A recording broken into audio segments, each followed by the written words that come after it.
Meron ng video na isa. Oo, sige. Unang-una sa lahat, makikininong na rin po ako sa inyo, Ninong Pastor. Actually, nahihiya po ako na sabihin na, baka sabihin nyo, nandito po ako para magpolitika. Pero sa totoo lamang, ako po ay nandito para maramdaman ko po kayo. At higit sa lahat, maramdaman nyo rin po ako. Ito po ay dahil sa Panginoon na nagdala po sa akin dito.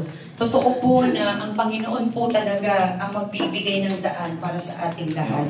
Sa sobrang lamig ko po dito kanina, pero yung mainit na pagtanggap, lalo na po sa inyo, Bishop Herbie, maraming salamat. Gusto ko lamang pong sabihin sa inyo na ako po si Mara Tamundong, isang batang San Andres, Bukid, Maynila.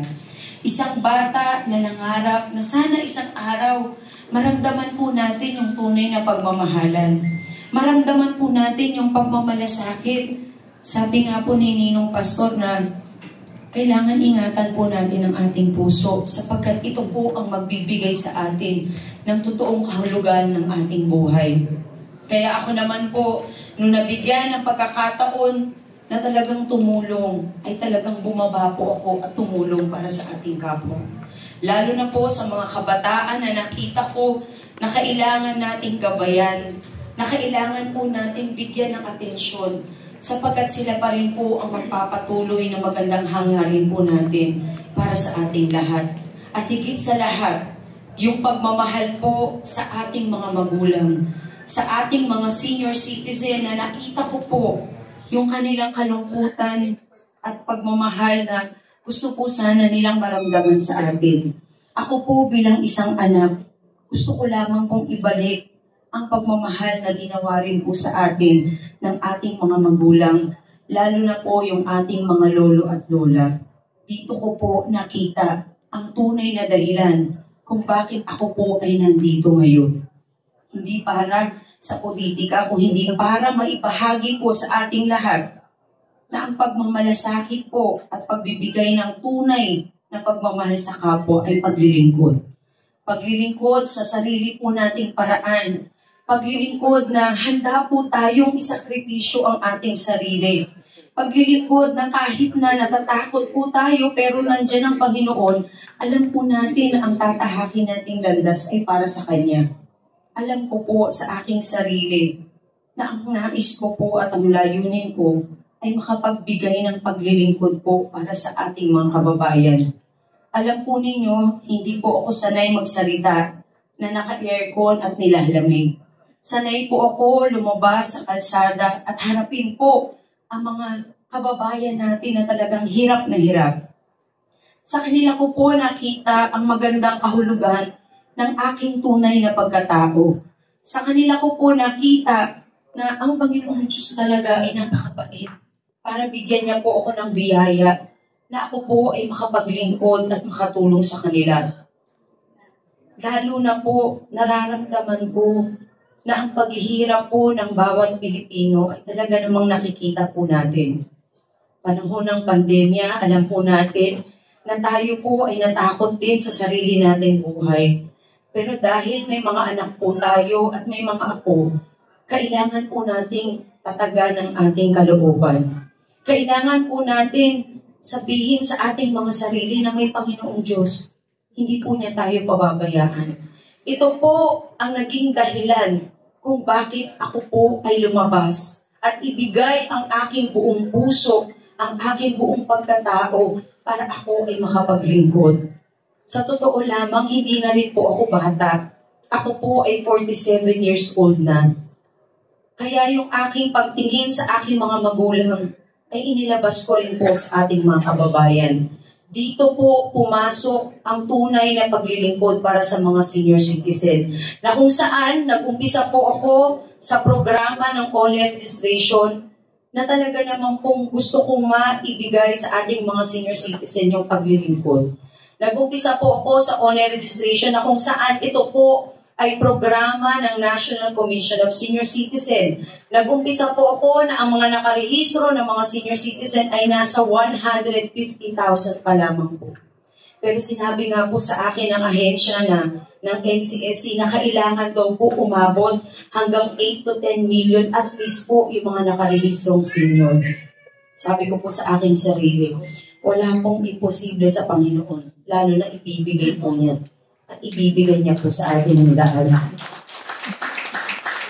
Sa 150,000 po, gusto kong ibalita sa inyo na nasa 8 million na po ang mga senior citizen na natulungan po natin na marehistro online para sa kanilang mga benepisyo at karapatan. Ito lamang po ang isang paraan na maibabalik ko ang lahat ng biyayang ibinigay po sa akin. Dito ko lamang po maibabalik yung pagmamahal sa ating mga lolo at lola na talaga namang sa haba ng panahon, yung paglilingkod at pag-aaruga po sa atin ay hindi naman po talaga matatawaran. Kaya naman ako po ay narito sa inyo na binigyan niyo po ako ng pagkakataon na mabigkas ko sa aking sarili na hindi lamang po ako nandito para sa politika. Nandito po ako dahil kailangan ko ang mga katulad po ninyo na may totoong damdamin at pagmamahal. Na may totoong pagmamalasakit na nandito po tayo, may pag-asa pa rin. Nandito po tayo na may pag-asa pa rin na ang Maynila po ay maihapon natin talaga sa kahirapan. Actually, sa ngayon po, nakakalungkot mang sabihin at ibalita, pero ang Maynila po ay nasa panglima na pinaka-peligrosong lungsod sa buong mundo. Ito po ang nagpapakita na kailangan na po nating magtulungan. Kailangan na po nating kumilos dahil ang maiiwanan po nating mga anak at apo ang siyang mamumroblema pagdating ng panahon. Isa lamang po yung buhay natin. Hindi po tayo mabubuhay ng mahabang panahon ng 100 years dito sa mundo. Pero yung maiiwanan po natin para sa ating mga anak at mga apo, ang siyang ipagpapatuloy po nila at makakatulong sa atin na sila po ay mabigyan ng magandang kinabukasan. Lalo na po sa ating mga senior citizen na narito po, na mga mukhang junior citizen kasi nalilito na po ako kung sino po ang mga senior. Sa totoo lamang, napaaga po ang pagiging senior citizen ko. Napaaga dahil mas maaga ko pong naramdaman na hindi pala biro maging senior citizen. Hindi pala biro yung pinagdaanan ng mga magulang po natin para tayo ay makapag-aral. Pero dito, sa programa at sa pagtutulungan po natin, maibabalik po natin yung tunay na paglilingkod para sa ating mga senior citizen. Sobrang natutuwa po ako na makarating dito. Marahil, Bishop Herbie, na may dahilan po talaga ang lahat. At ang dahilan po ay nabuksan lalo ang aking puso para sa Panginoon. Sana hindi po ito ang una at huli, kung hindi sana ito po ang umpisa na ako po ay makasama sa inyo.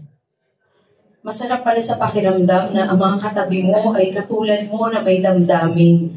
Masarap pala sa pakiramdam dahil nabibigyan pa ako ng higit ng lakas ng loob na malaman na hindi pala ako nag-iisa. Masarap pala sa pakiramdam na malaman na may Panginoon at ibinigay po niya ang lahat ng lakas para tayo po ay nandito ngayon. Kahit na nga umulan, alam po nagugutom na po kayo. Kahit na nga sabihin po natin na may kanya-kanya tayong pinagdaraanan, pero yung dahilan po na nandito tayo ngayon at nakaupo at pinakikinggan po ang bawat isa, ay malaking bagay na po sa isang katulad ko na ang hangarin ko po ay yung kabutihan para sa ating lahat. Hangarin po na sana makita po natin ang Maynila na bumangon pa rin. Makita po natin yung Maynila at masaksihan pa rin yung kabutihan na pwede po nating maibigay hindi lamang dito kung hindi sa labas po ng pintuan na yan. Makita po yung dahilan kung bakit ang Panginoon po ay pinagkatiwalaan po tayo. Dito po uumpisahan ko. Ang aking pakikipaglaban ay hindi lamang para sa kanila. Kung hindi ang laban po na ito ay para sa ating lahat na nagmamahal at nagmamalasakit. Maraming salamat po.